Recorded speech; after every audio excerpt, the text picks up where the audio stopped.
Oke Gunners, selamat datang seperti biasa di VA, video anak Arsenal. Subtema dari channel VA Arsenal yang ngebahas putar preview dan review pertandingan Arsenal. So, awalnya aku kepikiran buat ngebuat preview pertandingan buat Everton, tapi karena ada postpone atau penundaan karena di Inggris lagi ada kejadian besar-besaran, yakni pemimpin tertinggi mereka, yakni Ratu Elizabeth ya, nggak tahu berapa itu, lagi meninggal dan kemungkinan ditunda. Bahkan pertandingan lawan Brentford weekend minggu depan bakal ditunda juga, ada kemungkinan. Tapi untuk lawan PSV ada kemungkinan bakal diadakan walaupun itu di luar Inggris sih.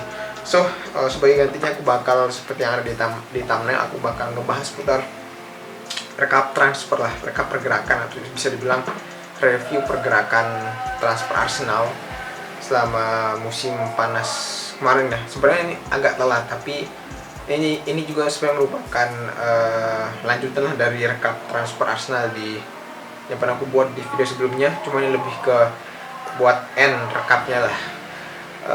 Kesimpulannya yakni bisa aku kasih di awal, yakni kalau Arteta dan Edu ini hampir 80% itu bijak, namun di satu sisi sepertinya Arteta dan Edu masih kepedean dengan kualitas kedalaman squad yang mereka miliki. Dan kenapa aku katakan seperti itu, mari kita bahas. Oke, mulai dari transfernya siapa nih sebelum mulai dari siapa, kan Arsenal ada total 5 transfer, kalau 4 transfer kalau nggak salah ya.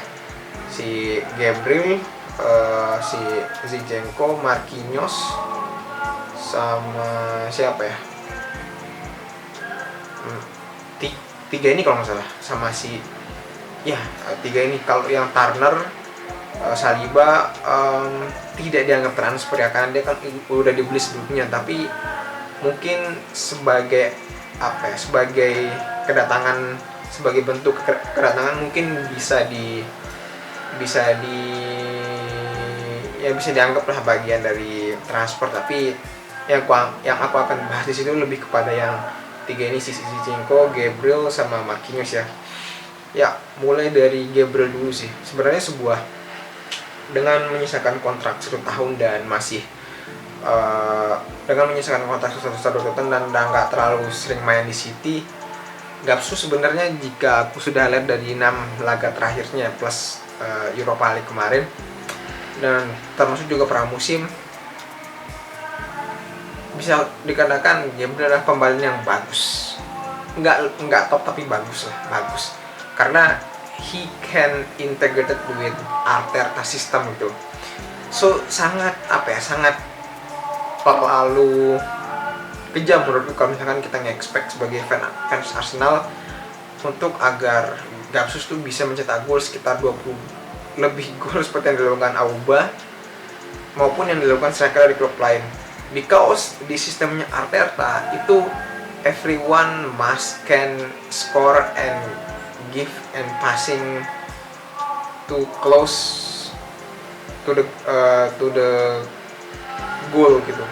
Maksudnya kayak pemain yang paling dekat dengan gawang itu harus menggolkan siapa saja di situ, dan maupun yang berada dekat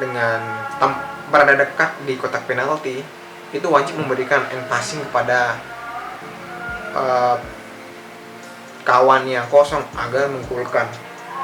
Singkatnya sih lebih bermain sebagai sistem ya, jadinya tidak harus tergantung dengan seorang striker. Namun mengapa Gapsus dinilai lebih bisa memberikan upgrade yang sangat cukup tinggi kepada lini depan Arsenal? Because di musim lalu ketika Arteta entah mainkan Lacazette maupun Nketiah, dua striker ini bisa memainkan peran link up, atau maksudnya menjemput bola di bawah maupun melakukan pressing di depan lah. Dia bisa, tapi ketika ada momen mencetak gol maupun melewati lawan, kebanyakan dia ini fail. Nah, itulah dua area yang diisi sama si Gapsus. Jadi Gapsus dengan 50 juta euro lebih lah, itu sebuah pemain yang bagus pas dia masih kemudian Zinchenko dengan 30 juta. Awalnya kan yang ngincer Martinez ya, yang dimana aku agak sedikit ragu sebenarnya dengan pembeliannya Martinez ya, karena dia kan lebih prefer main di back, dan akhirnya pun dia dijual ke MU dengan harga 50 juta, dan kayaknya si Arsenal juga nawar dengan harga 40 juta, cuma ditolak dan ngeliat dan dilihat Martinez lebih ke MU, ya udah Arsenal mundur gitu. But akhirnya Arsenal mendapatkan Zinchenko yang aku lihat sejak Zinchenko main di musim ini Arsenal agak sedikit ya merubah permainannya di area fullback, dimana fullbacknya tuh lebih ke salah satu antara Zinchenko maupun White bakal ada satu di antara itu yang bakal lebih inverted, main sebagai false fullback atau semacam gelandang tambahan lah di tengah, sedangkan sisi lainnya bakal bantu serangan, kurang lebih seperti itu. Tapi seringkali buat yang bantu serangan tuh diarahkan ke Zinchenko dan sesekali White ya, harusnya bergantian lah dua ini gitu. Dan Zinchenko dengan harga 30 juta sebenarnya pembelian yang cukup bagus ya, apalagi dia bisa bermain di gelandang tengah kan, sebagai ya gelandang tengah lah. Itu bagus lah. Dia kan awalnya kan pemain nomor 10 kan, sebelum akhirnya di City dia disuruh menjadi backer, dan itu quite good lah ya, semacam keberuntungan lah. Kalaupun Arteta beli siapa namanya itu si Martinez, oke juga bang, karena dia bisa bermain sebagai DM kan, cuma dia kan lebih ke back sama LB. Oke, kita next lagi ke Marquinhos. Kalau kalian lihat permainannya Marquinhos di Liga Eropa kemarin, dia sebenarnya cukup ada potensi ya, terlepas lawannya kemarin FC Zurich, tim kelas RT dekat rumah kalian gitu. Ya dia lawannya Zurich, tapi dia menunjukkan ini pemain itu punya jika dibandingkan Martinelli itu ketika nerima bola itu pasti agak ada 1-2 detik itu mikir. Nah kalau si Marquinhos sedikit lebih punya visi lah. Aku nggak bilang visinya bagus atau cukup hebat, dia have visi lebih baik daripada Martinelli. Tapi Martinelli bisa dibilang lebih kerja keras daripada si Marquinhos, karena itu emang kelebihannya gitu. Sedangkan Marquinhos lebih kayak agak-agak kayak Saka, tapi Saka lebih jago dribble, sedangkan Marquinhos lebih kayak versi minornya dari si Saka lah. Harusnya sih Arteta ngasih dia ini ya, jam terbang minimal mungkin diganti 10 menit 20 menit ketika Arsenal lagi menang sih ngelawan kota bawah. Soalnya nih pemain ada potensi gitu. Oh ya, dan pemain keempatnya ini Fabio Vieira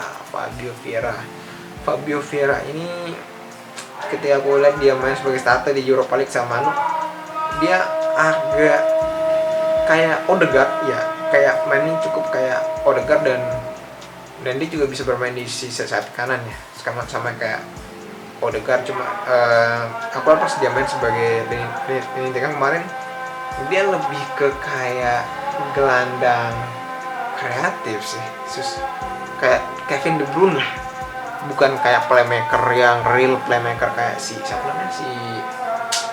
Bruno Fernandes maupun ya kurang lebih tipe-tipe kayak gitu. Dia lebih kayak gelandang kreatif ya, macam-macam bukan Firmi ya, siapa sih di Thiago di Liverpool. Nah, hits good gitu ya, quite good. Cuma kayak Marquinhos, dia harusnya layak dikasih jam terbang gitu. Dan jika kan lihat rata-rata pemain yang dibeli Arsenal tuh ya 30 lah, paling mahal mungkin di area itu 50-an ya, sedangkan yang harga sedangnya itu sekitar 30-35. Kalau harga yang paling murahnya itu sekitar under 10 juta kayak Tavares maupun si Turner ya, kurang lebih seperti itulah, antara 20 ya, sekitar di bawah 10 juta 20 juta kayak si Lokonga sama Thomas itu kan sekitar 20 juta ya. Terus kemudian kalau si Zinchenko, Vieira sama Ramsdale kalau musim lalu itu kan sekitar 35 juta ya, sama Odegaard termasuk 35 juta ya. Rata-rata lebih nyari yang sesuai sama tim lah, walaupun mungkin di beberapa area poros dia bakal rela bayar mahal lah. Nah itu sebenarnya yang cukup bagus ya dari transfer kemarin, dan I'm really happy gitu. Namun sayangnya ada beberapa yang aku lihat kayak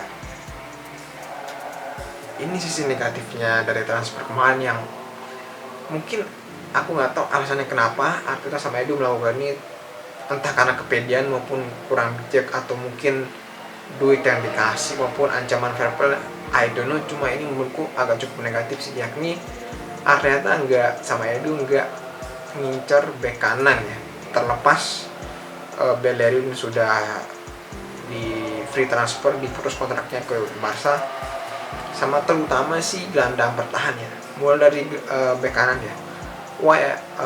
Kenapa aku sebut dia nggak karena seperti kalian tahu lah musim kemarin gitu, ketika Tomiyasu cedera itu kayak Tierney, Partey, Tomiyasu itu trio yang kalau cedera tuh mesti paling minimal tuh 2 bulan, paling minimal tuh 2 bulan dah. Makanya ini cukup ngeselin sih kalau misalkan Arsenal kemarin nggak beli bek kanan. Walau aku lihat sih dengan kedatangannya Saliba balik ke Arsenal dan Ben White digeser ke kanan, ya setidaknya hal ini masih aspek negatif ini tuh, poin negatif ini tuh terobati lah. Karena kan di kanan nanti bisa ada Ben White yang lebih bertahan, maupun Tomiyasu yang lebih sedikit balance lah, maupun Suarez yang lebih nyerang daripada Tomiyasu gitu. Dan ya aku bilang sih ini masalah ini terobati lah. Namun tidak dengan posisi back, ya lebih tepatnya gelandang bertahan. Ya itu lebih tepatnya, tidak dengan posisi gelandang bertahan. Ya, kalau aku rangkum sedikit tadi terkait kedalaman squad Arsenal itu, kalau terdapat 4 posisi yang bisa dibilang itu kualitas kedalaman itu 50-50, yakni di posisi kiper, striker, sayap kanan, sama gelandang bertahan. Di posisinya Partey, posisinya Zaka ya, gelandang tengah Zaka. Kemudian yang kurang itu mungkin masih di posisinya gelandang bertahan, dan 5 posisi lainnya yakni striker, sayap kiri, posisinya Odegaard, back kiri, back kanan, sama back tengah, itu udah cukup bagus. Dan harusnya sih Arsenal bisa lolos lah ke Liga Champions, baik dari juara Liga Eropa maupun dari Liga Inggris. Terlepas di Liga Eropa itu ada United, Lazio, sama mungkin AS Roma dan beberapa tim lain yang cukup menjadi kuda hitam juga di sana. Kalaupun di Liga Inggris tuh sejak Chelsea di Graham Potter, ada kemungkinan posisi 4 maupun 3 itu diisi oleh MU dan Chelsea, bukan Arsenal lagi. Entahlah, kita tidak bisa yang jelas selama Arteta sama MU bisa memaksimalkan pemain yang ada, walaupun itu nggak ya itu sudah di posisi mereka. Walaupun aku sebagai fans itu nge-expect dia bisa lolos ke Liga Champions aja, ke Liga Champions, baik dari Liga Eropa maupun Liga Inggris. Sekian aja dari aku, thank you udah denger rekapan ulasan review mengulas sedikit raport dari pergerakan Arsenal di bawah Edu dan Arteta di 3 bulan bursa transfer kemarin dari Vero sang Gunners gitu ya. Yang jelas kita lihat bagaimana Arsenal di pertandingan selanjutnya lawan PSV Eindhoven, dan see you in the next review ya Gunners.